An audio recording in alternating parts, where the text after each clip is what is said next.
Boa noite a todos. Tem sido uma grande alegria para mim estar com vocês durante esses dias. De fato, tem sido bom ouvir outros irmãos e poder aprender com outros irmãos acerca do Evangelho do nosso Senhor Jesus Cristo. E tem sido bom também poder compartilhar com vocês desses momentos de alegria, desses momentos de lazer. Eu estou um pouco chateado com o pessoal que ontem viu a minha tentativa de Maradona lá no campo. Aquela tentativa do gol de mão, não é? O pessoal flagrou de imediato, o pessoal tem uma visão muito boa, mas estou feliz com a oportunidade que vocês me deram de fazer um gol hoje à tarde, viu? Muito obrigado, porque a idade vai chegando e, de fato, nós começamos a ter um pouco mais de dificuldade para brincar com vocês. É difícil correr atrás de vocês, viu? Mas tem sido um tempo muito agradável para mim, poder tanto compartilhar com os meus irmãos que têm sido instrumentos do Senhor para edificação nossa durante esses dias, quanto a oportunidade de conversar com vocês durante os intervalos e também de brincarmos juntos, aproveitando esse tempo que Deus tem nos dado. Vocês têm tido a oportunidade de ouvir exposições em vários livros bíblicos, e isso tem dado algumas tarefas para casa, para vocês, não é? Pastor Emílio já deu a vocês a tarefa de ler o livro de Esther. Pastor Denis já deu a vocês a tarefa de ler depois o livro de Neemias e o livro de Esdras. E eu vou fazer duas exposições em outro livro bíblico. Isso significa que vocês vão ganhar mais uma tarefa para casa depois. Nós vamos trabalhar com o livro do Eclesiastes. Eu quero convidar você a abrir a palavra do Senhor no livro do Eclesiastes. A exposição dessa noite será no capítulo 2º. Livro 2º, ou capítulo 2º do livro do Eclesiastes.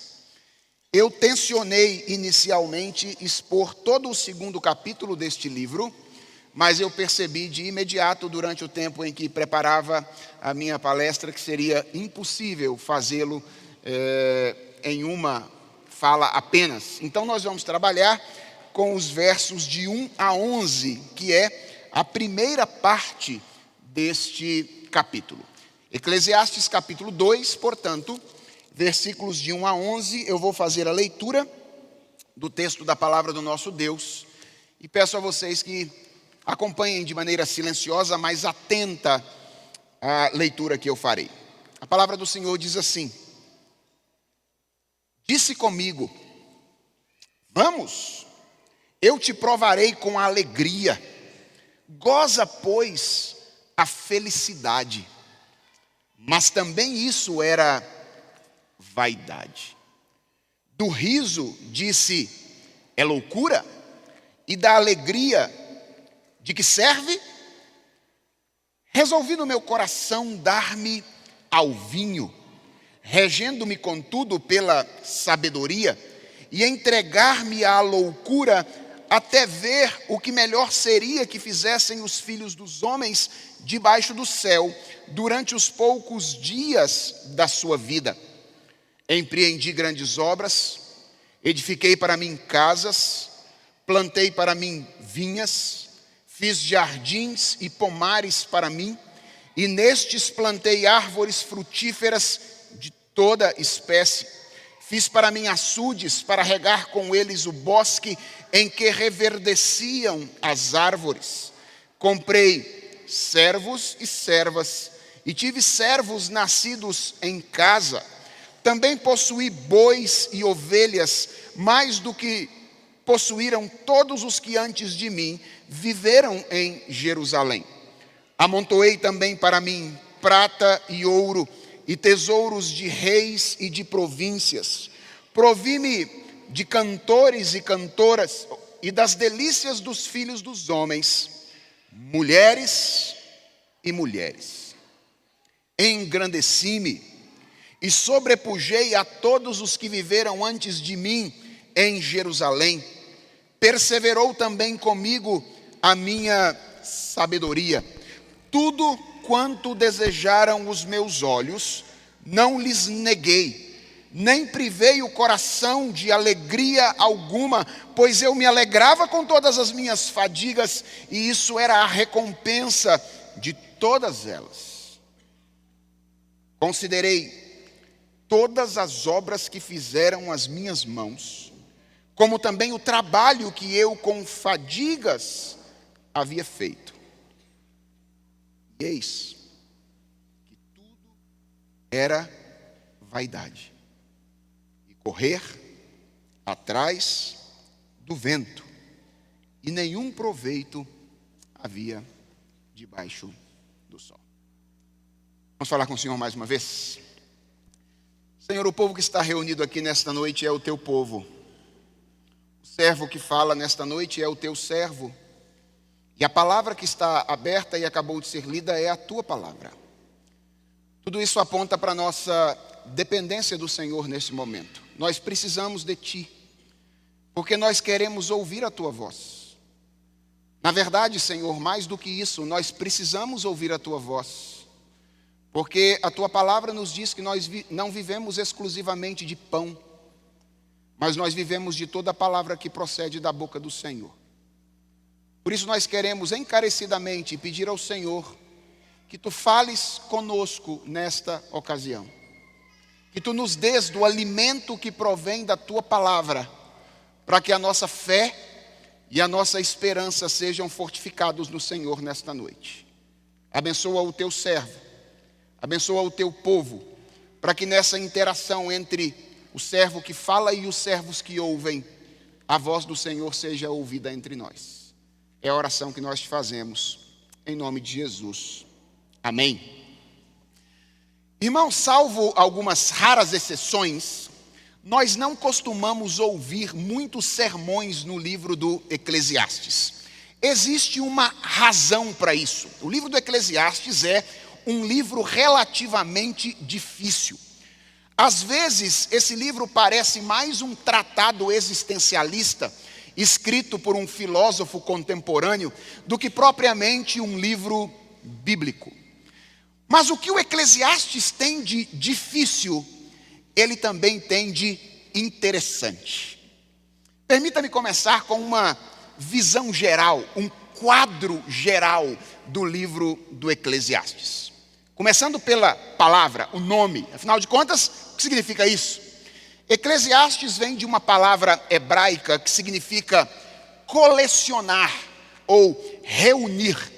Alguns estudiosos acham que o nome do livro tem a ver com a maneira como o livro foi escrito, reunindo algumas experiências pessoais e algum conhecimento popular para defender uma tese. Mas é mais provável que ele tenha mais a ver com a reunião de pessoas para ouvir um discurso.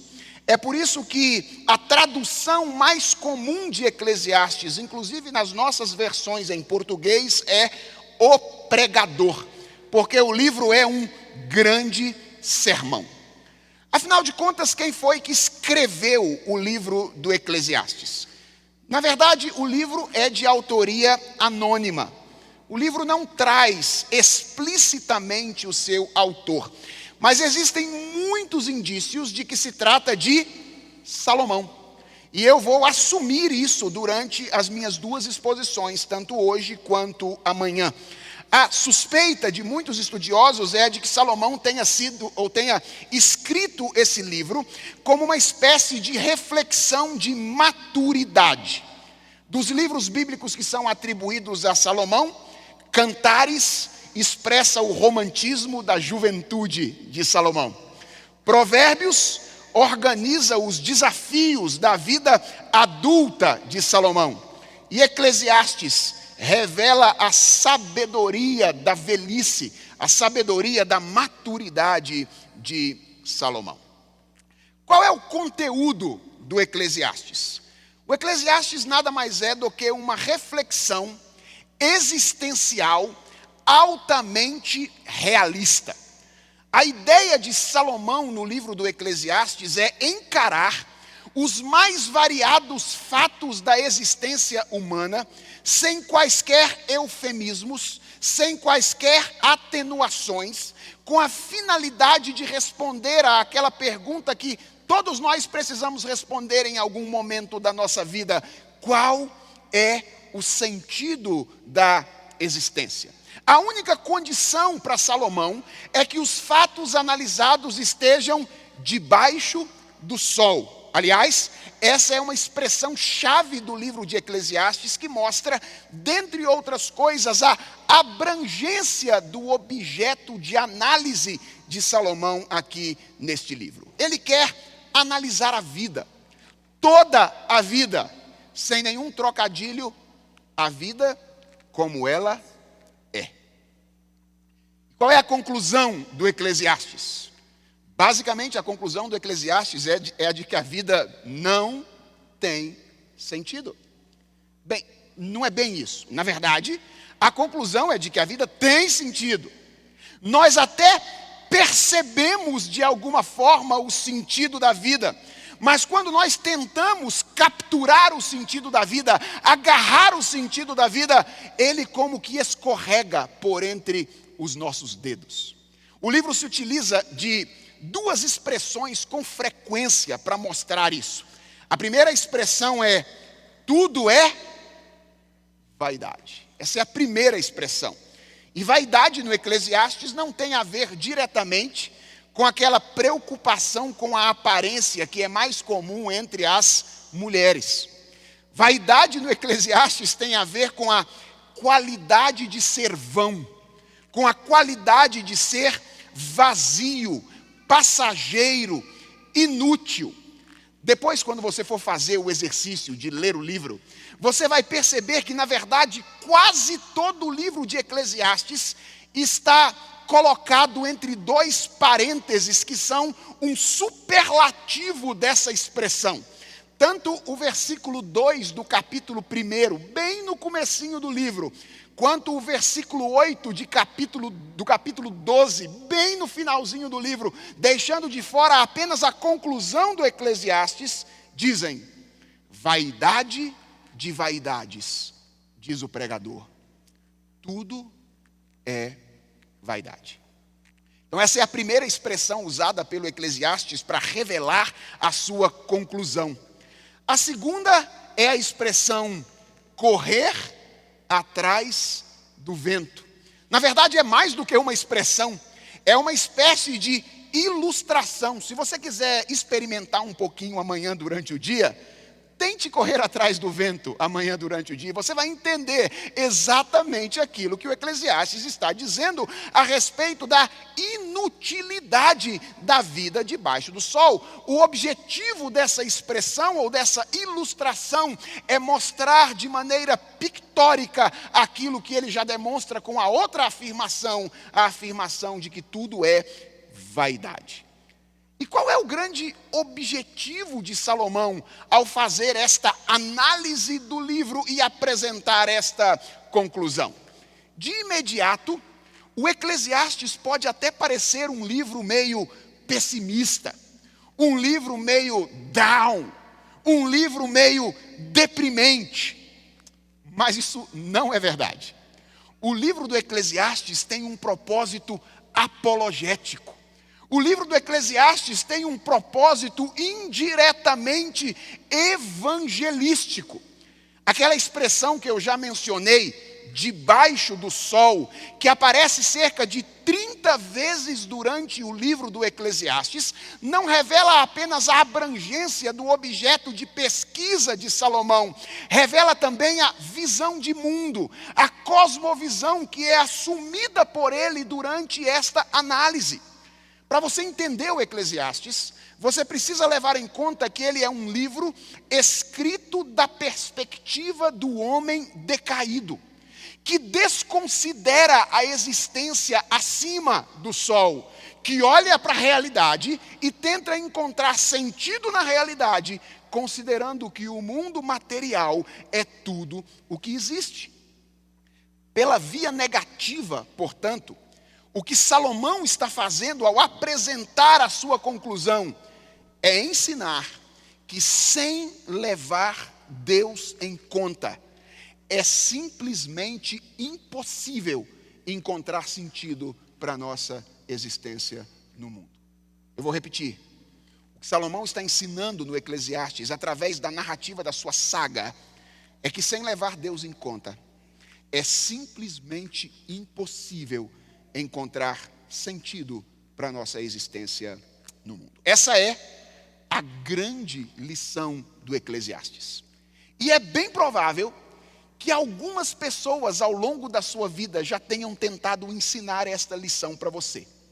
Por exemplo, os seus pais, ou então um professor de escola dominical, ou alguém que liderou você em sua época de criança, adolescência ou mesmo juventude na igreja, um colega crentão seu na escola, possivelmente já disse a você alguma vez que a vida sem Deus não faz sentido. E é bem provável que o seu pastor já tenha dito isso a você várias vezes também. Mas a verdade é que você nunca deu muita bola para aquilo que eles disseram. E deixa eu tentar entrar um pouquinho na sua mente e no seu coração para tentar entender, diagnosticar por que você teve dificuldade de dar bola para aquilo que as pessoas disseram muitas vezes a você. Quanto a seus pais, você os conhece. Você sabe que os seus pais nunca tiveram muitos recursos para curtir a vida. Na verdade, quando você olha para a situação deles agora, você até percebe que eles estão melhor. Mas você viu os seus pais durante muito tempo ao longo da vida, como diz lá na minha terra, vendendo o almoço para comprar a janta. Daí você olha para essa situação e diz mais ou menos o seguinte: é fácil dizer que a vida não tem sentido quando a gente não tem condições de curtir a vida. Na verdade, é até uma boa maneira de viver a vida sem ficar frustrado com ela, assumindo que a vida não tem nenhum sentido. Você também conhece o seu professor de escola dominical, ou então o líder de crianças, adolescentes e jovens na sua igreja. Você sabe que eles sempre estiveram lá.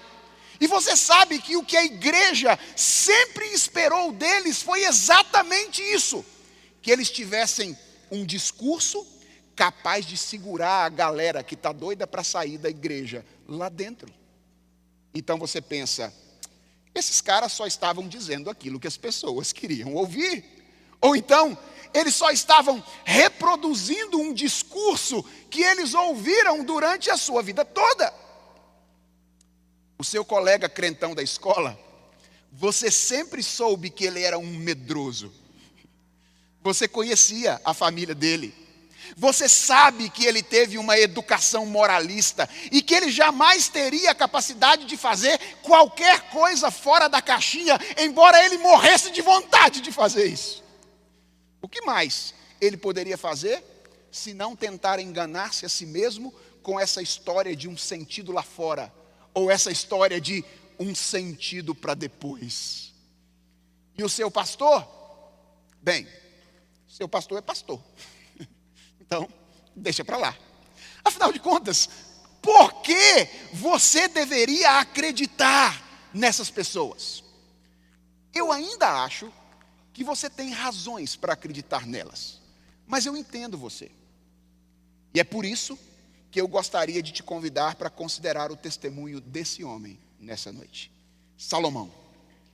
Ao contrário de boa parte das pessoas que já falaram para você que a vida não tem sentido, ele não é um cara que fala de fora. Ele é um cara que fala de dentro. O livro inteiro, na verdade, é o testemunho dele. Mas aqui no capítulo 2, nós temos um resumo da saga de Salomão na tentativa de responder a essa questão com a qual todos nós nos deparamos ao longo da nossa existência, em algum momento da nossa vida, embora nem todos respondamos de maneira refletida a essa pergunta. Afinal, faz sentido? Afinal, a vida vale a pena? O testemunho resumido de Salomão, aí no capítulo 2 do Eclesiastes, eu espero que você não tenha fechado a sua Bíblia. Se você fechou a sua Bíblia, abre de novo, porque afinal de contas ela é a única autoridade entre nós nessa noite. O testemunho dele é dividido em 3 grandes partes aqui. Como eu disse a vocês, eu só tenho tempo de tratar de uma delas. Dos versos de número 1 até o verso 11, nós encontramos Salomão falando sobre o seu esforço para tentar encontrar sentido para a existência na experiência. Na segunda parte, do verso 11 até o verso 17, nós encontramos Salomão falando sobre a sua tentativa de buscar sentido na racionalidade. Tem gente que vive a vida e tem gente que pensa a vida. Salomão tentou as duas coisas e ele conta para nós que não conseguiu perceber sentido ali. E a partir do verso 18 até o verso de número 26, nós temos a busca de Salomão, ou a busca de sentido de Salomão no trabalho e a conclusão da passagem, que nós vamos olhar rapidamente para ela ao final de nossa exposição. Então nós vamos olhar para essa primeira grande divisão do testemunho de Salomão, e eu espero que você fique impactado com a experiência deste homem nessa noite. A passagem começa com um solilóquio. Se você não sabe o que é isso, é um estilo literário, na verdade é uma conversa de Salomão consigo mesmo. A Bíblia está cheia de solilóquios. Por exemplo, por que estás abatida, ó minha alma? Espera em Deus. Isso é um solilóquio, é a conversa do homem consigo mesmo. O texto começa com uma conversa de Salomão consigo mesmo, na qual ele diz: vamos, eu te provarei com a alegria, goza, pois, a felicidade. O que nós encontramos aqui nessas palavras iniciais é a declaração das intenções de Salomão. O que é que ele pretende fazer? E existem duas palavras-chave aqui. A primeira é a palavra provar, que indica que a disposição inicial de Salomão é a de realizar um experimento. Ele é um cara corajoso. Ele quer experimentar as coisas. Ele quer verificar se ele consegue descobrir qual é o sentido da vida, se lançando nas experiências que a vida pode oferecer.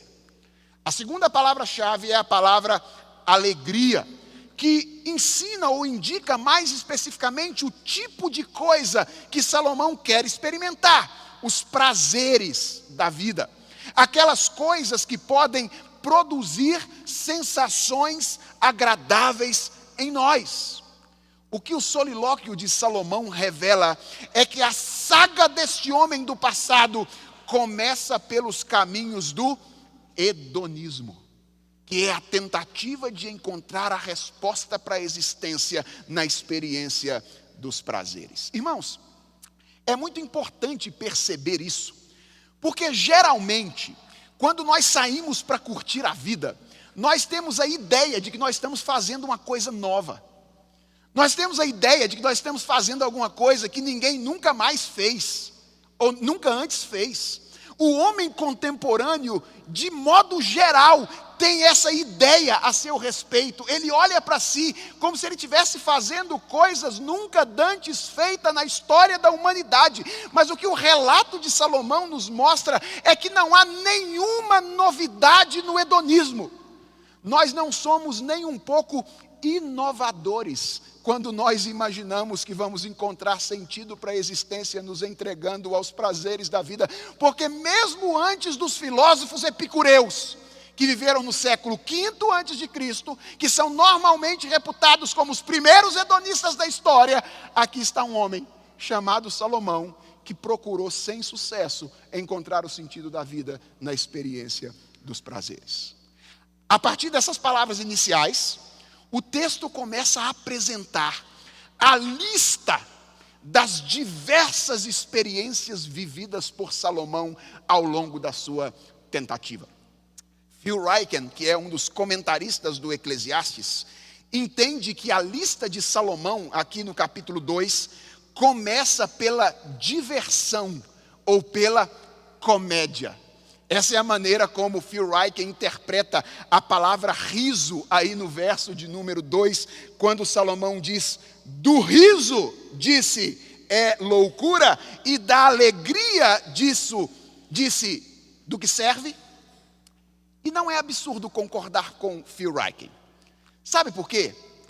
Inconscientemente, o riso, a diversão, a comédia é uma das coisas em que nós mais confiamos na nossa busca pelo sentido da existência.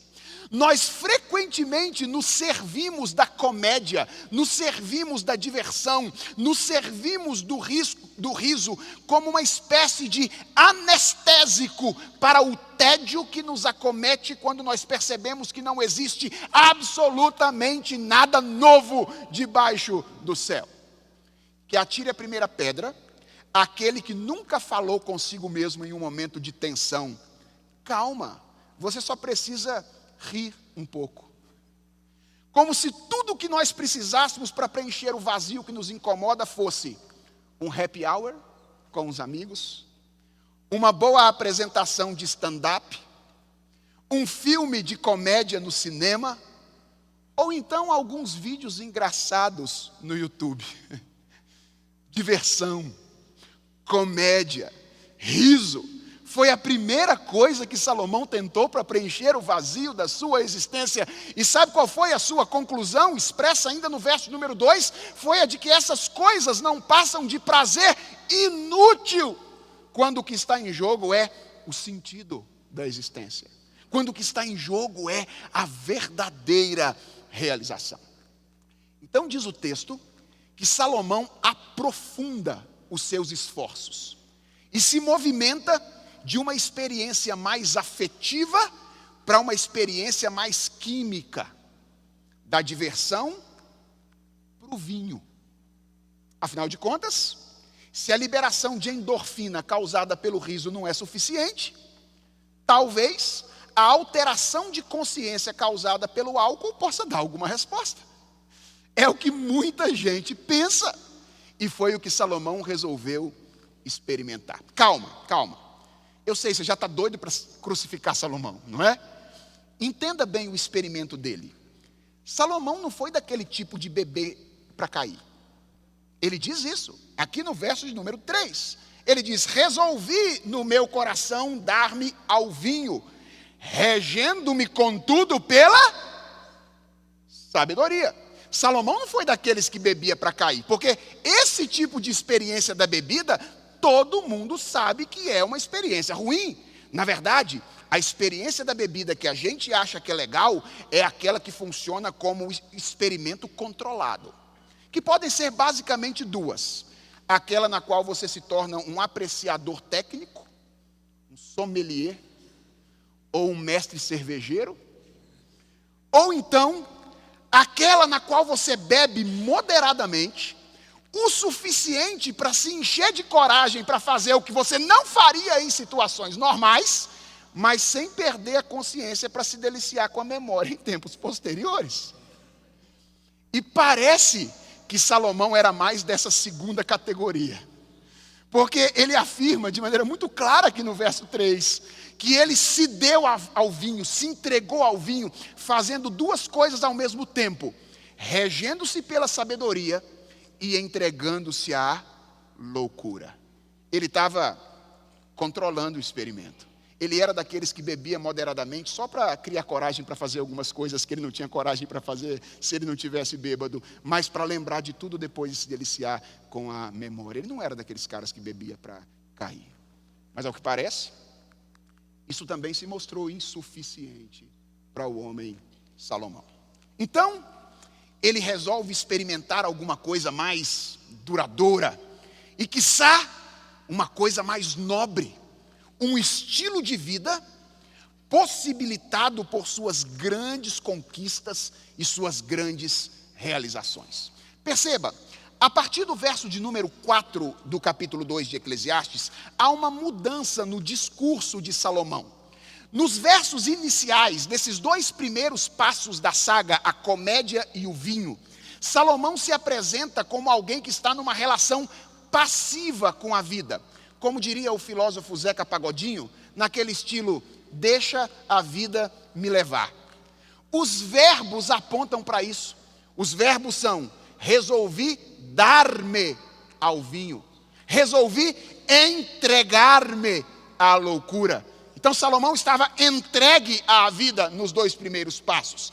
A partir do verso 4, ele se apresenta numa relação mais ativa com a existência, como alguém que, ao invés de ser levado pela vida, passa a governar a sua própria vida. E todos os verbos nos ajudam de novo. Os verbos são: empreendi, edifiquei, plantei, fiz, comprei, amontoei, provi, engrandeci. Primeiro Salomão começa tentando: deixa a vida me levar. Percebe que não tem sentido. E aí então ele começa a levar a vida, ele ser o senhor de alguma forma da sua própria existência. Mas no fim das contas, a expectativa de Salomão continua depositada em um estilo de vida regado aos prazeres que incluem uma série de coisas. Olha para o texto. Primeiro, propriedades. Salomão desfrutou de bons lugares, casas, vinhas, jardins, pomares, açudes, bosque. E tem dois detalhes que me chamam a atenção na maneira como Salomão descreve essas coisas aqui. Primeiro, o plural. Salomão não fala só de uma casa, ele fala de casas. Ele não fala só de uma vinha, ele fala de vinhas, talvez de uvas diferentes para fazer vinhos diferentes. Ele não fala só de um jardim, ele fala de jardins. Tudo isso aponta para a grandeza das conquistas de Salomão. E a segunda coisa é a ênfase na primeira pessoa. Perceba que Salomão diz que todas essas coisas foram coisas que ele fez para ele. Por que isso é importante? Porque Salomão foi rei de Israel. Mas aqui Salomão não está descrevendo as suas conquistas públicas. Aqui ele está descrevendo as suas conquistas individuais, as suas conquistas pessoais. E o que eu quero que você entenda é que nós estamos falando de um cara que tinha os lugares que queria ter. Do apartamento na metrópole à casa de campo. Da casa de praia ao chalé na estação de esqui. Ele comprou todos os lugares que ele queria comprar. Óbvio, para manter esse monte de lugares, ele precisava de servos. E ele diz que a casa dele estava cheia de servos e de servas. E ele teve inclusive servos que nasceram na sua própria casa. Servos servem para nos dar o quê? Conforto. Então, depois de propriedade, Salomão experimentou conforto. Esse é um cara que sabia o que era viver sendo servido. Um cara que pôde vivenciar o grande sonho de viver sem precisar trabalhar. Ou pelo menos, sem ter que fazer o trabalho sujo que ele não queria fazer.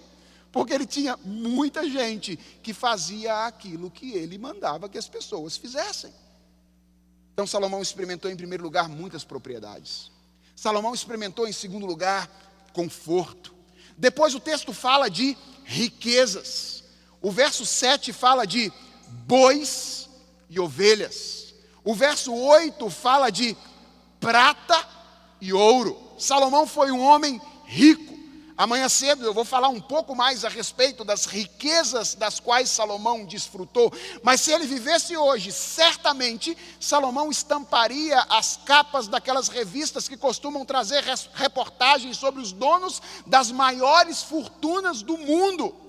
Aliás, no relato que ele faz aqui, ele enfatiza o tamanho da sua riqueza usando a mesma estratégia dessas reportagens, que é a estratégia da comparação. Veja no verso 7, ele diz: eu tive bois e ovelhas mais do que possuíram todos os que antes de mim viveram em Jerusalém. Essa comparação está aqui para mostrar o tamanho da riqueza dele.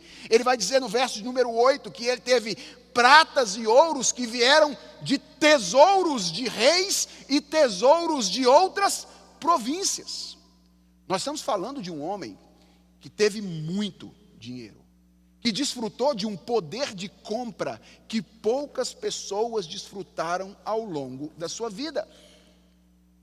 Poder de compra que pôde comprar uma das coisas que eram mais difíceis de serem experimentadas naquela época: arte, cultura. Nós estamos acostumados a pegar o nosso celular, entrar no Spotify, dar um play e ouvir música.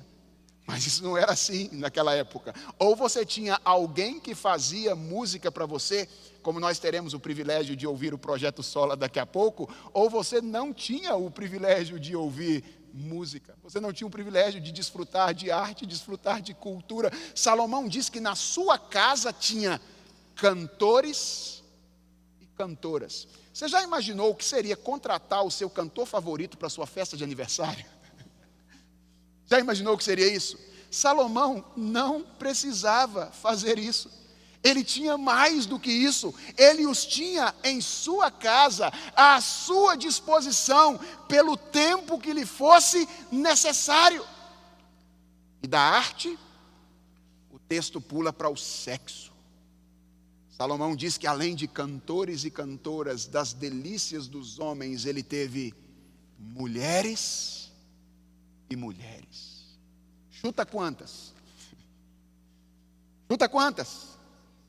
O livro dos reis fala em 700 mulheres e princesas e 300 concubinas. Sabe o que isso significa? Significa que se Salomão se relacionasse sexualmente todos os dias, apenas com as mulheres com as quais ele já tinha algum vínculo, sem repetir nenhuma, ele teria uma mulher diferente a cada dia por um período de 3 anos. De 3 em 3 anos, Salomão voltaria a ter a mesma mulher em uma experiência sexual. Poucos homens conheceram tantas mulheres quanto Salomão. E o que tudo isso deu para ele? Reconhecimento. Olha o que diz o verso 9. Engrandeci-me e sobrepujei a todos os que viveram antes de mim em Jerusalém. Você se impressiona com 100 curtidas no Facebook? Você se impressiona com 50 compartilhamentos lá no Instagram? Você se impressiona com essas coisas?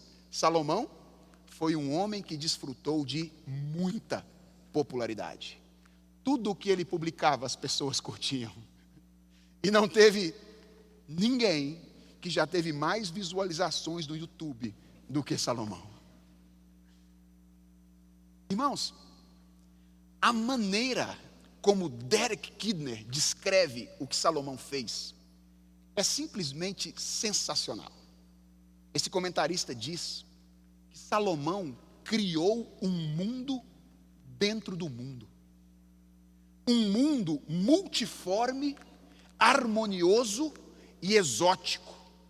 Um jardim do Éden secular, cheio de prazeres civilizados e não civilizados, onde não existia fruto proibido, nem um sequer. E Salomão concordaria com ele.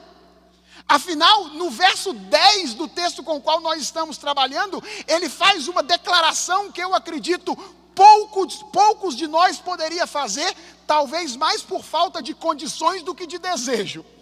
Salomão diz assim: tudo quanto desejaram os meus olhos, não lhes neguei.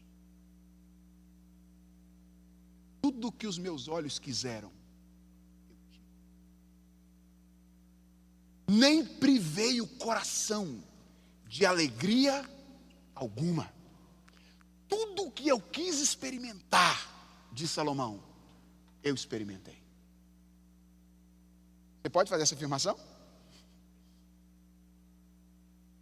Talvez você quisesse fazer essa afirmação,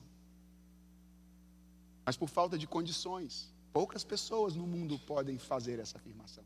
Mas Salomão a faz. Tudo desejaram os meus olhos, não.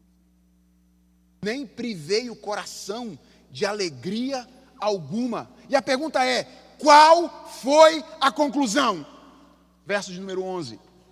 Considerei todas as obras que fizeram as minhas mãos, como também o trabalho que eu com fadigas havia feito, e eis que tudo era vaidade e correr atrás do vento, e nenhum proveito havia debaixo. Deixa eu dizer uma coisa a você. Se o que te faltava para acreditar que a busca de sentido nos prazeres do mundo é um fracasso, era um homem corajoso que experimentou com exaustão as coisas que você sempre teve vontade de experimentar.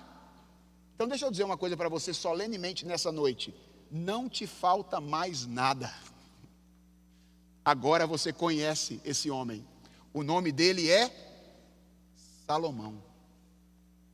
E nesta noite, neste acampamento, Salomão bota o dedo em riste na frente da minha e da sua cara, dá uma risadinha de canto de boca e diz: eu tentei fazer tudo o que você está sonhando fazer.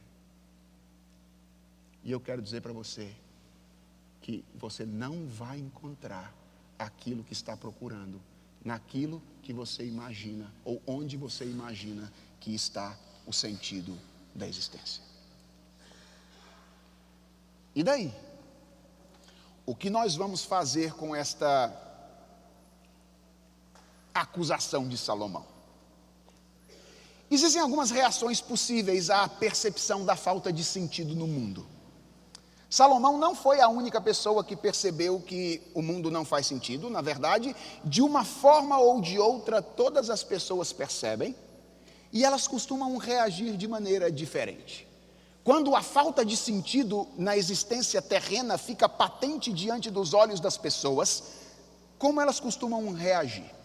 Bem, algumas pessoas entram em depressão. Essa é a atitude daquelas pessoas que reagem dizendo: já que a vida não faz sentido, agora o que nos resta é lamentar. O que nos resta agora é nos martirizar em virtude da incapacidade de fazer algo melhor do que isso. Então o que nós vamos fazer? Vamos entrar no quarto, vamos trancar a porta e vamos parar de viver. Algumas pessoas fazem isso. Diante da percepção da falta de sentido, elas entram em depressão. Outras pessoas reagem com cinismo. É a atitude daquela pessoa que dá de lado, balança os ombros e diz algo do tipo: e quem disse que é preciso procurar sentido na vida? Vamos viver e paremos de nos preocupar com isso. Pessoas que se tornam cínicas diante da percepção da falta de sentido da realidade. Outras reagem com autoafirmação. É a atitude daquele que diz assim: nós não precisamos de um sentido previamente atribuído. A lógica do sentido é: faça você mesmo.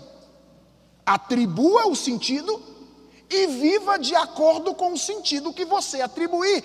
São as reações mais comuns. Todas elas são reações possíveis, mas deixa eu dizer a você nessa noite, nenhuma delas é desejável. A princípio, pode até parecer que o depressivo, o cínico, o orgulhoso estão oferecendo respostas que dão fim à busca de sentido, mas na verdade, o que eles estão fazendo é simplesmente deslocar o objeto e sofisticar a busca. Em outras palavras, no fundo, eles continuam buscando o sentido no mundo debaixo do sol. O depressivo na resignação, o cínico na indiferença e o orgulhoso no exercício da sua liberdade. Mais cedo ou mais tarde, a vida ou a morte estenderão o dedo em riste na cara deles para confirmar a verdade que hoje está sendo proclamada a nós por Salomão. No mundo decaído, debaixo do sol, tudo é vaidade. É como correr atrás do vento. O que fazer então? Já que você ouviu Salomão na constatação, ouça Salomão também agora na proposta de reação. Sim, existe algo de propositivo no Eclesiastes. O foco do livro é a queda. A sua narrativa está de alguma forma fechada na condição decaída. Mas de vez em quando, Salomão abre as cortinas da eternidade. e um feixe de luz adentra o tempo e a verdade nos é revelada. Aqui no capítulo 2, isso acontece em 2 versos que são absolutamente enigmáticos. E que estão lá na conclusão, nos versos de número 24 e 25. Salomão diz assim: nada há melhor para o homem do que comer, beber e fazer que a sua alma goze o bem do seu trabalho. No entanto, vi também que isto vem da mão de Deus. Pois separado deste, quem pode comer ou quem pode alegrar-se? Esses versos são enigmáticos, porque eles parecem contradizer todo o ensino anterior. Salomão havia dito que não há possibilidade de encontrar sentido nenhum em nenhum tipo de experiência de prazer. Aí ele chega no verso 24 e diz que não há nada melhor para o homem do que fazer exatamente tudo aquilo que ele havia feito antes. Dá vontade de olhar para Salomão a essa altura do campeonato e dizer: decide, meu filho, afinal de contas, há sentido ou não há sentido? Vale a pena ou não vale a pena? E eu acho que se Salomão tivesse aqui, ele diria: depende. Depende. Depende de quê? Depende da nossa abertura ou não para a eternidade. Depende de nossa relação ou não com Deus. Porque quando nós estamos fechados para a eternidade, numa relação de inimizade com Deus, nós somos seres carentes de sentido. E então nós ficamos tentando experimentar as coisas criadas, diversão, vinho, propriedade, conforto, arte, sexo, reconhecimento, como se elas fossem fins em si mesmas, na expectativa de encontrar nelas a satisfação que só pode ser encontrada em Deus. Nós experimentamos o vitral como se ele fosse a fonte da luz. E sabe qual é o resultado? Frustração. Porque mais cedo ou mais tarde a gente percebe que essas coisas são apenas vitral. Não tem luz nelas mesmas. Mas quando nós estamos abertos para a eternidade, numa relação de amizade com Deus, então nós experimentamos as mesmas coisas, de uma forma completamente diferente, como aquilo que elas de fato são. O quê? Meios, sinais que nos direcionam ao Senhor, que é a única fonte de sentido da existência, e alimentam a nossa comunhão com Ele. A proposta de Salomão é simples. Só existe uma saída para a falta de sentido no mundo debaixo do sol. Qual é? Abrir-se para um mundo que existe acima do sol. Poucas pessoas entenderam isso tão bem quanto C.S. Lewis. Ele escreveu em Cristianismo Puro e Simples: a maioria das pessoas, se realmente tivessem aprendido a olhar seus próprios corações, saberiam que aquilo que desejam, e desejam ardentemente, é algo que não pode ser encontrado nesse mundo. Há todo tipo de coisas nesse mundo que prometem dá-lo a você, mas elas nunca conseguem cumprir a sua promessa. E se eu descubro em mim um desejo que nenhuma experiência deste mundo pode satisfazer, a explicação mais provável é a de que fui criado para um outro mundo. O fato de que nenhum dos prazeres terrenos satisfaz esse desejo, diz Lewis, não prova que o universo é uma enganação. Provavelmente, esses prazeres não existam para satisfazer esse desejo, mas só para despertá-lo e sugerir a verdadeira fonte da satisfação dele. Só existe uma saída.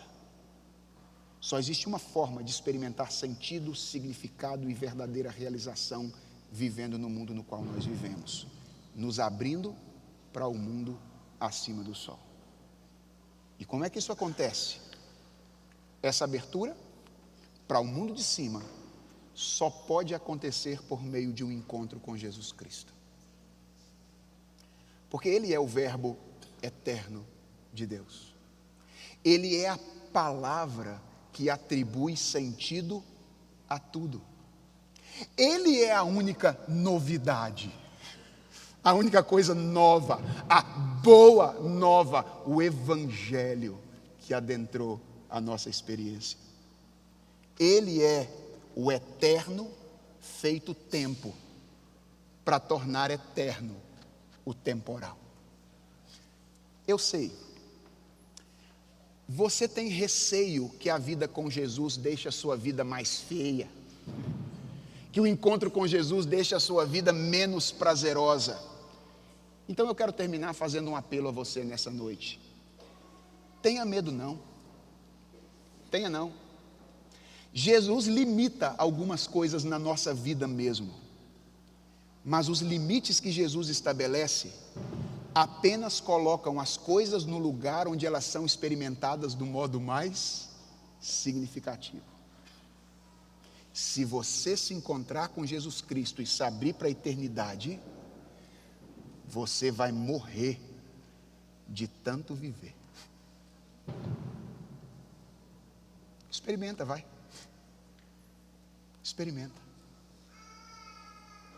Se você ouviu a voz de Jesus Cristo hoje, talvez seja o dia de encontrar-se com Ele, abrir-se para a eternidade e viver de maneira muito mais significativa do que você tem tentado viver até aqui. Vamos falar com Ele? Senhor, obrigado pela experiência desse nosso irmão do passado, Salomão, que de maneira tão impactante registra a sua saga sem sucesso em direção ao sentido da existência na busca dos prazeres. Senhor, talvez poucas coisas nos assediem mais nos nossos dias do que os prazeres que nós podemos experimentar. Senhor, ensina-nos que todas essas coisas foram criadas pelo Senhor, mas que todas elas são relativas, nenhuma delas é absoluta. E todas elas existem apenas como um sinal que aponta para a fonte de sentido que é o Senhor. Senhor, o pecado nos faz experimentá-las como se elas fossem a fonte de sentido. E nós queremos confessar diante do Senhor que muitas vezes é nisso que nós acreditamos, que nós encontraremos sentido para a existência nos prazeres que nós podemos experimentar. Mas nós queremos, rendidos a Ti nessa noite, pedir ao Senhor: não nos deixes acreditar nisso. Dá-nos a certeza de que a riqueza da nossa vida, o prazer da nossa vida será muito maior quando nós nos encontrarmos com Jesus. Se alguém não encontrou ainda, que hoje seja o dia do encontro. E que aqueles que encontraram se aproximem de Jesus nessa noite, na expectativa de continuar experimentando o doce sentido e a verdadeira realização para a existência. É a oração que nós te fazemos em nome de Jesus. Amém.